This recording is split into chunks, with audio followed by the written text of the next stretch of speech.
Hello everyone, welcome back to my channel. This is me Ishita. I welcome you all to my channel Learn English with Ishita. Today in this video I'm gonna talk about the grammatical terms of the English language, which I have continued in the previous video. This is the part 2 of this video. If you haven't checked the previous video of the part 1, you can check from the cards on my playlist sections. So are you ready? Let's get start the video. And before starting, make sure you have subscribed to my channel for getting more this kind of English learning videos updates.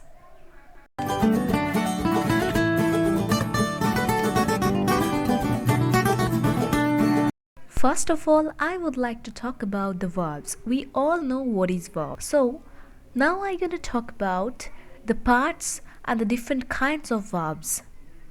The first one is INCHOATIVE verbs. INCHOATIVE verbs. The term INCHOATIVE verb is used for a verb that denotes the beginning and development or final stage of a change of condition. Okay? Some of these verbs are get, become, grow, etc. Okay? For instance, my father is getting weaker. My father is getting weaker. Another one, it is getting dark. It is getting dark. So they are the examples of INCHOATIVE verbs. Next, we're gonna talk about the transitive verbs. So what are the transitive verbs? Transitive verbs take objects, okay? These verbs carry the action of a subject and apply it to an object, okay? Got my point? They tells us what the subject does to something else, that means object. Next one is intransitive verbs. Intransitive verbs do not take an object. They express actions that do not require the agents doing something to something else, okay? Next one is linking verbs. So what are the linking verbs? A linking verb connects a subject to a subject complement which identifies or describes the subject. For example, the house is green. Okay?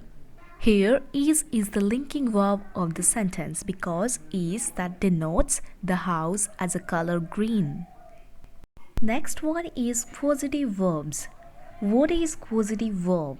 Causative verb shows that somebody or something is indirectly responsible for an action. Okay? The subject doesn't perform the action itself but causes someone or something else to do it instead. That is why it is called causative verb. Okay? For example, I made her sing a song. I made her sing a song. Next grammatical terms that we have is very common, which is synonym. Synonym we all know. Now let me give a perfect explanation of the synonym. A synonym is a word or expression which means the same as another word or expression. Okay?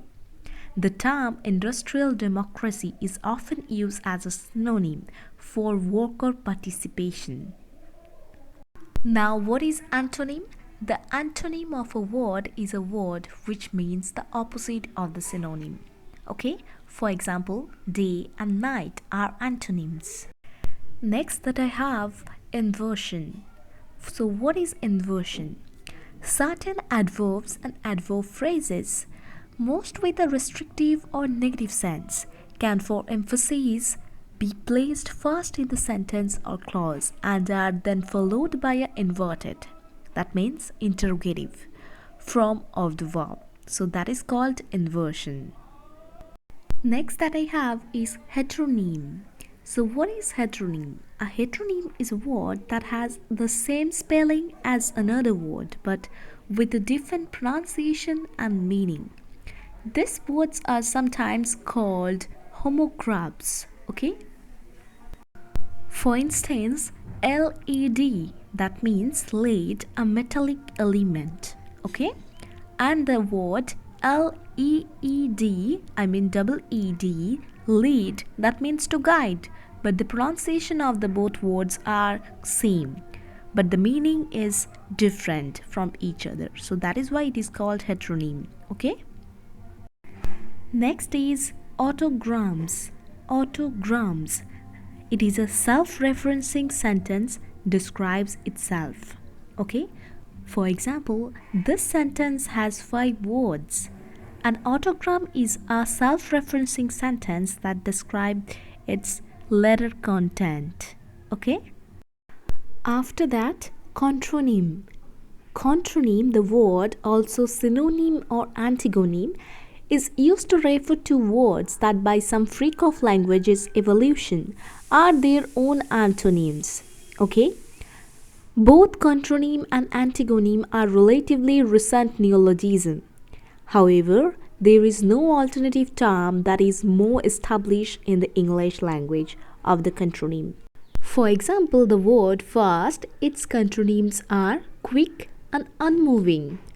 Another one, the word fix, its contronyms are restore and castrate. Next, I would like to talk about palindrome. Palindrome. A palindrome is a word or sentence that reads the same forward as it does backward. The words A and I are perhaps the simplest and least interesting palindromes. The words such as level, race car, or rather, madam, they are the examples of palindrome. Okay? The words are more interesting and illustrative. Next is palingram. Palingram. A palingram is a sentence in which the letters, syllables, or words read the same backward as they do forward. Okay, got my point? The sentence, for example, he was he, okay, is a word palingram because the words can be placed in reverse order and still read the same. For example, I did I, is not only a word palingram but also a letter palingram or palindrome as well. So have you understand the difference between palindrome and palingram? Palindrome is only for words, but the palingram is also for sentences. Okay, let me give you an example of palingram. Never odd or even. Never odd or even. This sentence reads same as backwards as the forward sentence. Next is pangram. Pangram. A pangram is a sentence that contains all letters of the alphabet. Such type of sentences are called holoalphabetic sentences. For example, the quick brown fox jumps over a lazy dog. The quick brown fox jumps over a lazy dog. That particular sentence contains all the alphabets of the English language, 26 alphabets of the language. Next one is eponym. Eponym. An eponym is someone or something whose name is or thought to be the source of something's name, such as a city, country, era, or product. For example, Xerox is a brand of photocopy machine, but this word has also been since adopted to refer to any brand of photocopy machine and moreover also employed as a verb to describe the act of photocopying. Next one is adjunct. Adjunct. An adjunct is a word or group of words which indicates the circumstances of an action, event, or situation.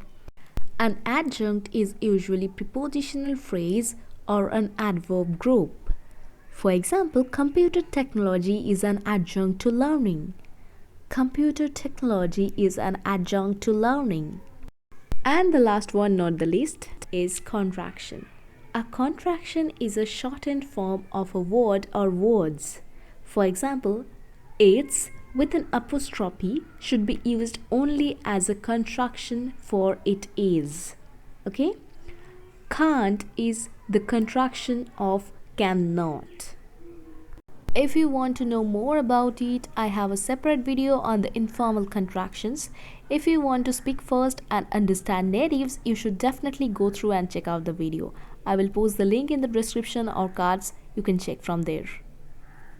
And that's all for today. If you liked that video, give you a big thumbs up and please share this video as much as possible with your friends and English partners who will also improve their English. And please subscribe to my channel for getting more this kind of English learning videos. Thank you.